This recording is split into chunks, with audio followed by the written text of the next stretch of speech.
ప్రజల ప్రవేక నామంలో అందరికీ వందనములు చెల్లించుకుంటున్నాము. ముఖ్యంగా పరిశుద్ధుడైన లూకా రాసిన సువార్త 8వ అధ్యాయము 4 నుంచి మనం ఈరోజు చదువుకుందాం. బహుజన సమూహము కూడి ప్రతి పట్టణం నుండి ఆయన దగ్గర వచ్చుచుండగా ఆయన ఉపమాన రీతిగా ఇట్లనెను. విత్తువాడు తన విత్తనములను విత్తుటకు బయలుదేరెను. అతడు విత్తుచుండగా కొన్ని విత్తనములను త్రోవ పక్కన పడి త్రొక్కబడిన గనుక ఆకాశ పక్షులు వాటిని మృంగివేసెను.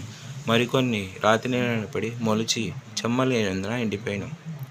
మరికొన్ని ముండ్ల పొదల నడుమ పడాను. ముండ్ల పొదలు వాటితో మొలిచి వాటిని నడిచివేసాను. మరికొన్ని మంచి నీళ్ళలో పడాను. అవి మొలిచి 100 వంతులుగా ఫలించాను.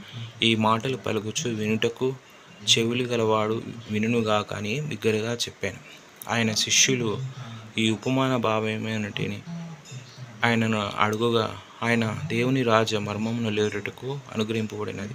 ఇతరులైతే చూచియు చూడకయు వినియు గ్రహింపకయు ఉండునట్లు వారికి ఉపమాన రీతిగా బోధించబడుచున్నది. ఈ ఉపమాన భావం ఏమనగా, విత్తువాడు విత్తనము దేవుని వాక్యము. త్రోవ పక్క నుండువారు వారు వినువారు గాని నమ్మి రక్షణ పొందకుండునట్లు అపవాది వచ్చి వారి హృదయంలో నుండి వాక్యం వెత్తుకొని పోయిన.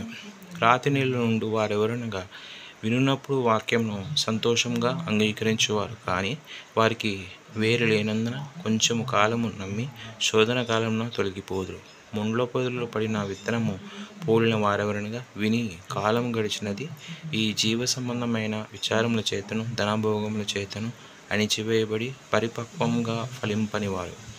మంచి నేల నుండి విత్తనము పోలిన వారెవరనగా, యోగ్యమైన మంచి మనసుతో వాక్యము విని దానిని అవలంబించి ఓపికతో ఫలించువారు.